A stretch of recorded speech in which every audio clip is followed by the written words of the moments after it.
Allah subhanahu wa ta'ala dit dans le Coran: Alladhina yajtanibun, ceux qui s'éloignent, qui évitent, kaba'ir al-ithmi wal-fawahish, les péchés les plus graves, ainsi que les turpitudes, illa al-lamam, excepté, à part les fautes légères.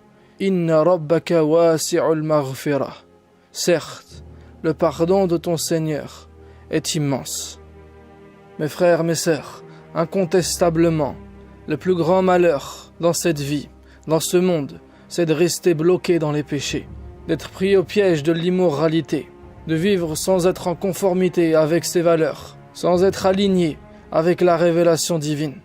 Mais les péchés ne sont qu'une résultante. Le germe du péché, c'est l'insouciance. C'est elle qui représente la partie immergée, qui les soutient et qui les cause. L'insouciance est bien pire que les péchés, car sans elle, tu ne passeras jamais à l'acte. Dans cet audio, je vais te présenter 9 choses. 9 choses qui sont causées par l'insouciance et qui sont bien plus graves que les péchés que l'on peut commettre. Premièrement, ce qui suit le péché est pire que le péché commis. Ne te crois pas à l'abri des conséquences du péché. Les bénéfices que tu obtiens en péchant n'est rien comparé à ce qui va te toucher dans ce monde ou dans l'au-delà pour avoir commis ce péché. Maladie, diminution des biens, conflits avec des gens, stress, problèmes. Allah est sage, et s'il a mis des limites, s'il t'a interdit certaines choses, ce n'est pas pour rien. Le bien ou le mal que l'on fait n'est jamais anodin. Le mal attire le mal appelle le mal. Si tu fais du mal, tu obtiendras du mal. Allah est juste. Tout ce qui nous frappe, tout ce qui nous touche, les malheurs que l'on rencontre, il nous dit que c'est à cause de ce que nos mains ont commis. C'est à cause de ce que nous avons perpétré. Et il se peut que les conséquences de nos actes nous croisent 10 ans plus tard. Et si les leçons de cette vie ne suffisent pas, alors les leçons de l'au-delà seront bien plus terribles. Le mal appelle la souffrance. Mais en général, ceux qui font le mal ne le font pas pour souffrir. Justement, ils le font pour éviter de souffrir. Ils pensent que c'est un raccourci pour obtenir quelque chose de bien ou pour éviter quelque chose de mal. Souvent pour obtenir une subsistance par exemple. Mais sache que tout croyant, même tout pécheur, Allah lui a écrit sa subsistance licite. S'il patiente jusqu'à ce qu'elle vienne, Allah la lui amènera. Mais s'il s'impatiente et prend une chose illicite, Allah la diminuera de sa subsistance licite. Au final, tu n'as rien gagné. Combien de gens ont fait fortune dans l'illicite, puis ont tout perdu, ont dû tout rendre, ou alors se sont vus enfermés ou handicapés et n'ont pas pu profiter de cette richesse. Combien de gens ont choisi les voies du mal et en ont subi les conséquences sur leur propre famille. Mais à cause de l'insouciance, on oublie tout ça et on pense contrôler la situation et être à l'abri. Deuxièmement, ton manque de pudeur vis-à-vis de ceux qui t'entourent au moment où tu commets le péché est pire que le péché que tu fais. Tu n'as même pas honte de te comporter comme un pervers. Tu n'as même pas honte de la vulgarité, de l'obscénité, de la nudité. Tu exhibes ce qui relève de l'intime sans aucune retenue, sans aucune pudeur. Et comme tu manques de pudeur, tu fais n'importe quoi. Tu as ouvert des portes qui te font aller très loin. Tu as franchi des limites que tu n'aurais jamais dû franchir. Tu te déshonores ta famille et déshonores ceux qui sont autour de toi. Tu te salis et salis les autres. Et toute cette obscénité dans laquelle tu baignes tous les jours a touché ton cœur. Troisièmement, ton rire au moment où tu pêches et après avoir commis le péché, alors que tu ne sais pas ce qu'Allah fera de toi, est plus grave que le péché. Tu fais des choses graves, tu fais des choses sales et tu rigoles, comme si rien ne t'arrivera, comme si personne ne t'avait vu. Tu fais du mal, tu causes du mal et ça te fait rire. Tes rires prouvent que tu as complètement déconsidéré le mal que tu as fait. Et rire des péchés des autres, c'est la même chose. Le croyant est celui qui accorde une grande importance, qui sacralise les limites fixées par Allah. Il ne s'agit évidemment pas de considérer comme gravissime des choses qui ne le sont pas, ou d'interdire ce qu'Allah n'a pas interdit. Ici, je parle bien sûr des péchés les plus graves, ainsi que les turpitudes, tout ce qui n'est pas digne d'un croyant. Tromper les gens, insulter les gens, voler, mentir, s'attaquer à l'honneur des gens, accuser des innocents, causer du tort injustement, toute forme d'injustice. C'est de ça dont je parle. Je ne parle pas des fautes légères qui ne concernent que toi, qui sont entre toi et Allah. Ça, c'est autre chose. Mais rire du malheur causé aux autres démontre que ton cœur est devenu insensible. Et ça, c'est pire que le péché. Car il y a des péchés dont on guérit, mais celui-ci a rendu ton cœur malade. Quatrièmement, ta joie pour le péché que tu as réussi à commettre est plus grave que le péché. Vouloir commettre un péché, c'est une chose. Passer à l'acte, c'en est une autre. Mais à un degré supérieur, être content d'être parvenu à passer à l'acte. Un croyant normalement constitué, lorsqu'il commet un péché, il regrette. Il ne se sent pas bien, il culpabilise, il a honte de lui. Il se promet de faire son possible pour ne plus recommencer. Mais que dire de celui qui est content, qui ressent de la joie, qui se félicite d'avoir réussi à commettre un péché? Cinquièmement, ta tristesse pour le péché que tu as raté est pire que le péché que tu as réussi à commettre. Parfois on a l'intention de commettre un péché et la grâce divine nous en empêche. Mais plutôt que d'être reconnaissant envers Allah, de nous avoir préservés, on est dégoûté de ne pas avoir réussi à mettre notre plan à exécution. Cette tristesse, même si elle est passagère, causée par un péché qu'on a loupé, est plus grave qu'un péché qu'on a réussi à commettre.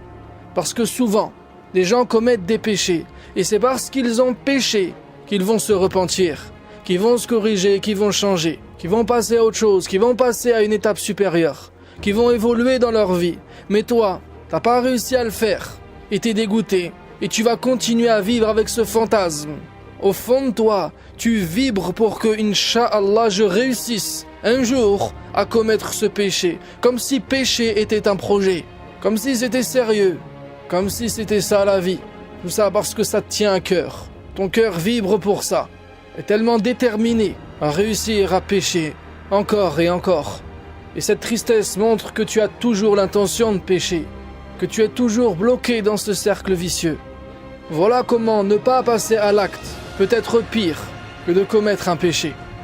Sixièmement, ta crainte d'être aperçu au moment où tu pêches, alors que ton cœur n'est pas perturbé par le regard d'Allah sur toi, est plus grave que le péché que tu fais.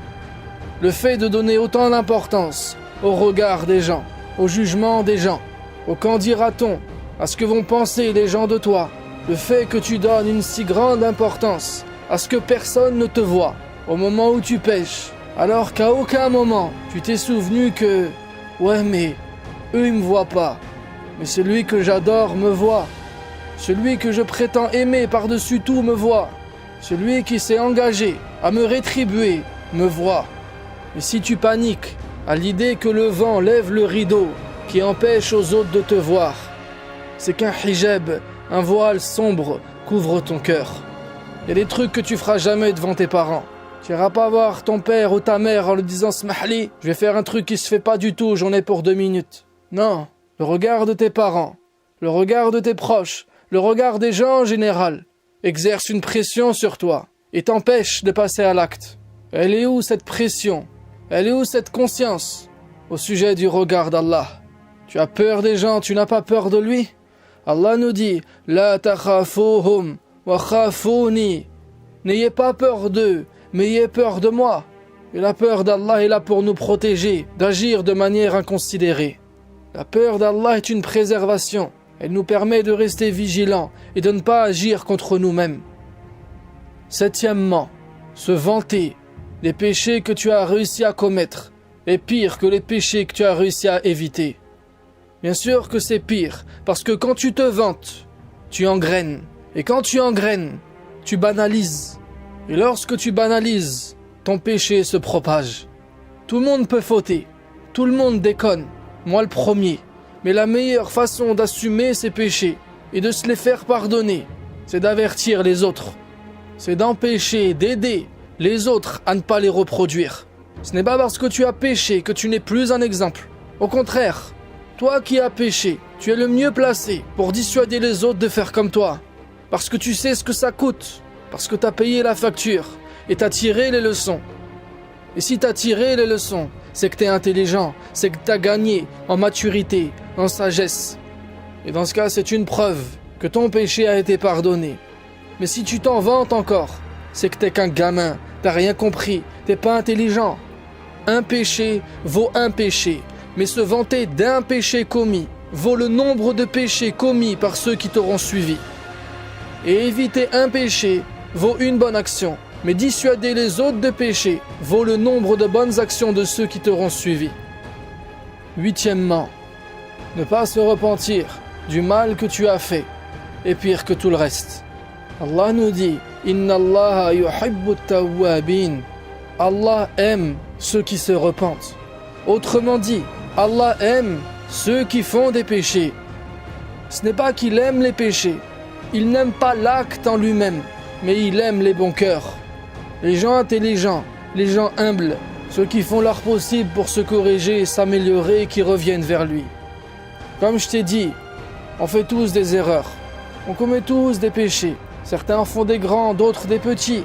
Certains font des fautes graves, d'autres des légères. C'est pas ça l'important ici. Le plus important, c'est de revenir vers Allah, d'être conscient de nos faiblesses. Il n'y a rien de pire que quelqu'un qui ne reconnaît pas ses erreurs.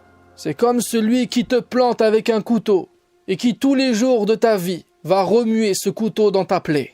Il agit minablement, mais par orgueil, par fierté. Il veut pas reconnaître, il veut pas s'excuser. Wallahi, je préfère quelqu'un qui cambriole toute ma maison, puis qui se présente spontanément pour me dire « Excuse-moi, c'est moi qui t'ai tout volé », que quelqu'un qui me gratte des petites sommes tous les jours.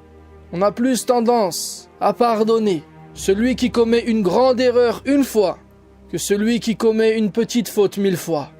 On excuse celui qui demande pardon.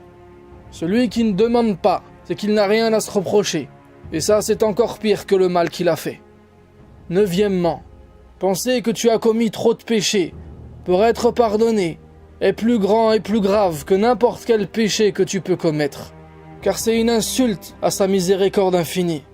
Tu penses que parce que toi, tu ne peux pas pardonner ça, tu penses que parce que nous, les êtres humains, ne pardonnons pas ça, qu'Allah ne te pardonnera pas. Tu compares Allah avec les hommes. Tu as grandi notre petite nature à tel point que tu défies la miséricorde d'Allah. Qui es-tu et que sont tes péchés comparés à Arham ar-Rahimin, le plus miséricordieux des miséricordieux? Et tu te rends pas compte, tu as oublié. Et ceci est un plus grand péché que toute une vie de péché. La plupart des gens aiment Dieu, mais ils sont trompés, ils se sont trompés. Et ils nourrissent ces mauvaises pensées sur eux-mêmes, sur leur passé, sur leur avenir et même sur Allah. Ils ont des croyances qui sont totalement fausses. Est-ce que je peux t'annoncer aujourd'hui une bonne nouvelle? Allah n'est pas fâché contre toi. C'est la vérité et je veux que tu intègres ça.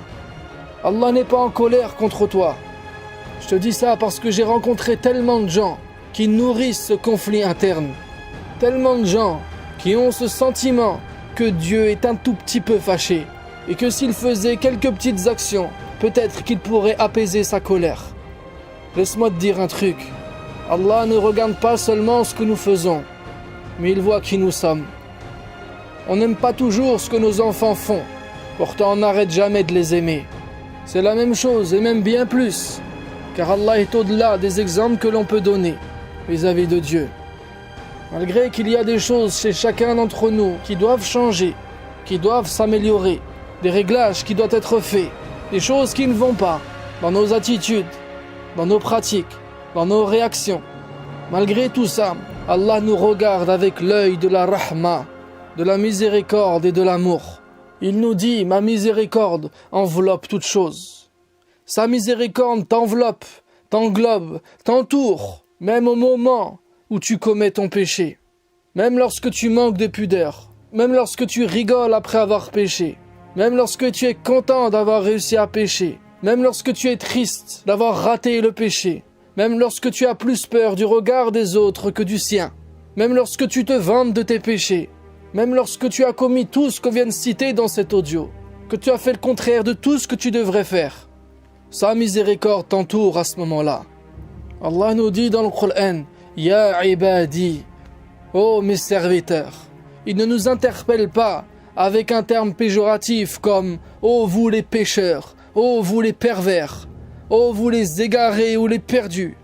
Non, ô vous mes serviteurs. Alladhina asrafu ala anfusihim. Vous qui avez commis des excès à votre propre détriment. Ce que vous avez fait de mal ne me touche pas.